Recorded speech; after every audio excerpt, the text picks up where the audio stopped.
Cristian Martinez is a leader with over 20 years corporate experience in digital, social strategy, monetization, and media integration across both the U.S. multicultural and Latin American markets. He spent the last 6 years at Facebook as the country director of Mexico, and prior to that as head of U.S. multicultural. Previously, he spent 14 years at Univision Communications in both digital and traditional leadership roles, focused on bringing clients fully integrated cross-platform solutions. Obviously, I had a great run in the corporate world, and who knows, maybe someday I will go back. But I grew up in a corporate household. My father worked in the corporate world for many, many years, his entire career. Growing up, I admired him tremendously, but I always knew that while I would want to try out the corporate world for a period of time, I didn't want to dedicate my entire life to being, chained to the corporate world, for lack of a better term. Cristian left the corporate world to launch his own marketing consulting firm and also be part of Black Brown Collective, a business accelerator helping minorities. Let's talk to Cristian and find out Cómo Lo Hizo.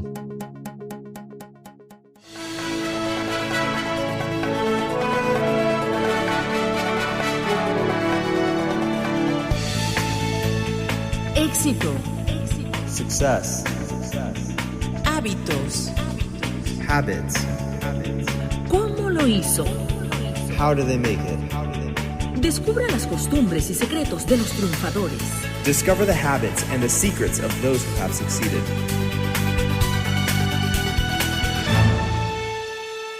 Cristian, thank you for being with us in Cómo Lo Hizo. How are you doing, my friend? I am doing very well. Thank you for having me. It's a pleasure and an honor to be here. Thank you. So tell us about yourself. What are you doing currently? What kind of business you are in? Yes. So I have been spending the last 8 months really focusing on some of my entrepreneurial projects. So by way of background, before I get into that, for the last 20 years up until November of last year, I had been in the corporate world. The last 6 years I was with Facebook. My last role was country director of Mexico. Before that, I was the head of U.S. multicultural for Facebook. And prior to that, I had been with Univision in a variety of roles for over 13 years. So really had been full-time in the corporate world, developing my career there. And in November of last year, I had started a business with my wife. We had bought a franchise in the portable moving and storage space that she had been running for a while I had been at Facebook, and in November decided to leave the corporate world and focus on not only helping my wife run the business in portable storage, but also launched a consulting business focused on what I have a true background in, which is digital marketing strategy, monetization, and organizational structure. So I've been focusing on helping smaller level clients with some of those initiatives, and that's really what I've been doing the last 8 months. So that's very interesting.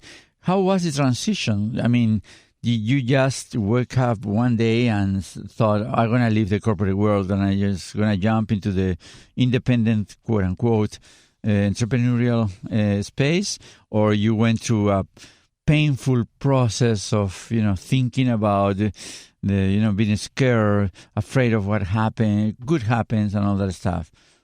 Yeah, it's a great question. So no, it was definitely a gradual process. Obviously I had a great run in the corporate world, and who knows, maybe someday I will go back. But for several years now, I had been trying to put some steps in place to hopefully be able to realize my dream of being independent and being an entrepreneur. I grew up in a corporate household. My father worked in the corporate world for many, many years, his entire career, and also had a lot of success. But growing up, I admired him tremendously, but I always knew that while I would want to try out the corporate world for a period of time, I didn't want to dedicate my entire life to being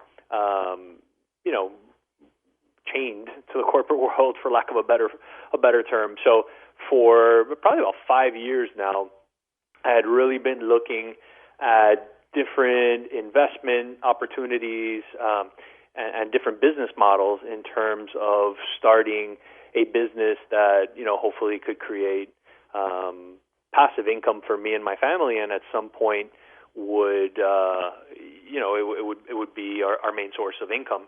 So for several years now, I had been trying to look at different business models, and the business I mentioned in portable storage, I wish I could say, coming from somewhat of a tech and media background, that I had a great idea for my own startup in the world of technology, but unfortunately I didn't. So I really looked at several different franchise models that obviously provided a blueprint for successful businesses in other parts of the country, and I settled on a model that was highly scalable, somewhat recession-proof in portable storage and moving, and invested money in that. My wife and I bought the franchise rights for a company called Units, which is a competitor to Pods. A lot of people, I'm sure, are familiar with the Pod storage containers. The franchise that I own is a competitor of theirs, and we bought the rights for all of Miami-Dade County and Southern Broward. And that was the first step in terms of realizing my entrepreneurial dream. And then shortly after that, it was just a natural progression to start the consulting business, really, in digital marketing and strategy. Okay, so there are two areas that I want to talk about. Let's talk about the franchising. So you went through the process.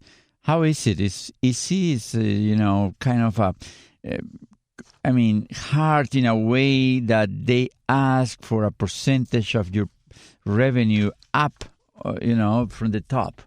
So why don't you walk us through the process and how to decide, okay, this is the franchise that I want, that one is not because so and so. Why don't you talk to us about it? Yeah, so, franchises all operate, and God knows I've looked at various different franchise models. Franchises all operate in a similar fashion. Usually the formula is, a certain percentage of, revenue off the top. And depending on the franchise model, you usually you pay a fee for a region or a territory. That does depend on the type of business, what the upfront investment is. In the case of my business, I was buying an entire county in reality, which is Miami-Dade County here in southern Florida. So you make an initial investment in the territory, and then all franchise models after that take a percentage of the revenue. So that's the downside to it. You obviously have to buy into it, and they take a percentage of it. The benefit of it is obviously these are businesses that have succeeded in other areas, and you pretty much have a blueprint in terms of how to execute. You don't have to recreate the business model. So the infrastructure is there, but obviously you pay a fee to have access to that infrastructure. Right. So you pay a fee, and also you paid a percentage of your revenue. But and also I think you have to pay some kind of a percentage for marketing. Oh well, you pay your own marketing pretty much in any franchise model. You have the assets in place, so the website and depending on the franchise, some of the SEO and some of the basically the web and mobile infrastructure are in place, and that's part of the royalties you pay is to subsidize that. But no, in terms of marketing or advertising, that really is incumbent on on each individual franchise to cover those costs. Interesting. Yeah, if a franchise is asking you for, let's say, 7% of your gross revenue, that actually means like 25% of your net, right? That's kind of accurate? No, it doesn't necessarily equate to 25% of the net, but and quite frankly, off the top of my head, it varies by month, obviously, in terms of what the gross and the net actually end up being for your business. But yes, for the most part, they actually every franchise model I've ever looked at does take a percentage of the actual gross. So yes, it ends up being a greater part of the net, but at least in my case, it doesn't quite equate to 25%. Right, interesting. So would you recommend to check into franchises options so we can open, that kind of business, or is better just to start from scratch, your own brand? Oh, well, I think it really depends on what your objectives are. In my case, I want to try to diversify as much as possible. So a franchise is a good piece to my overall investment strategy. Obviously, my consulting business is something that I decided to start on my own, so it's not a franchise model.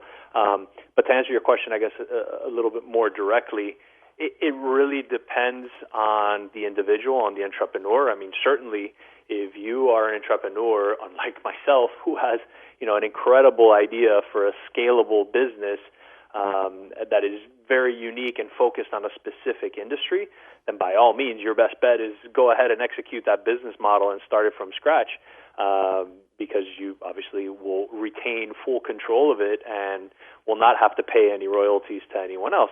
The downside there is, for those types of businesses, a lot of times you have to bring a lot of investors on, and bringing investors on, obviously dilutes your ownership stake in your own company.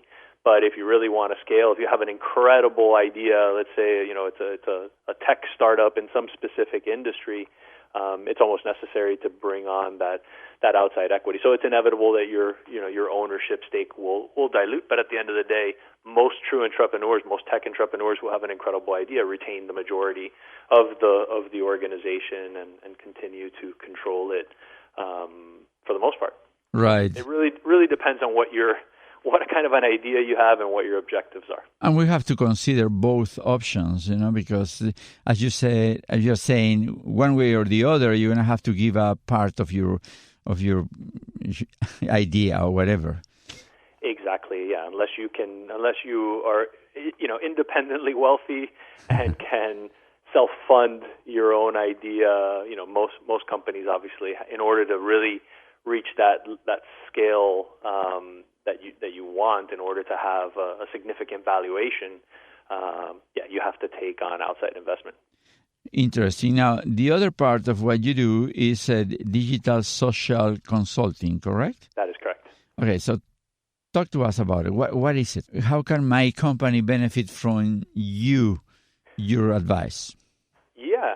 So, obviously I have spent the last 20 years of my career working in media, both traditional and digital, as well as predominantly focused on the U.S. multicultural market, specifically the Hispanic market, and also a decent amount in Latin America. So what I have really focused on from a consulting perspective is, not only digital strategy and digital marketing strategy specific to social and non-social channels, but also just overall strategy in terms of understanding, if you want to expand your market presence and gain a foothold in the Hispanic or the multicultural market, what are some of the strategies that you can employ? What are some of the insights that you need in order to do that? And what are the opportunities for you to do so, as well as expanding into Latin America? So those are really the areas that I've focused on.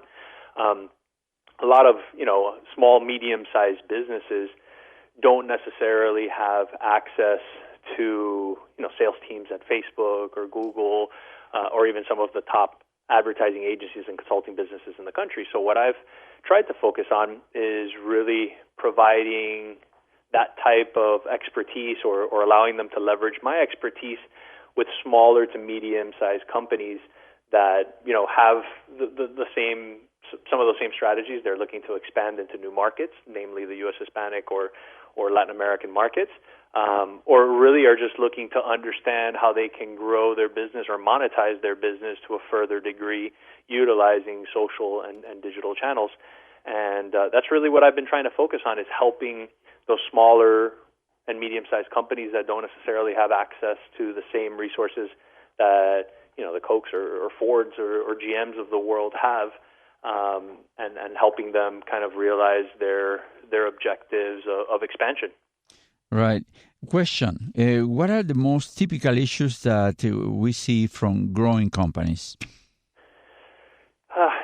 Lack of resources, right? I mean, I think that's a challenge for any organization, certainly, small to medium-sized companies. They're trying to do a lot with limited resources, which is understandable. And as a small business owner, I understand that more than anyone else probably. There's only so much you can spend on marketing. There's only so much you can spend on investing in new products or product development. So it's really trying to figure out where to allocate those resources, where you gain the greatest ROI from,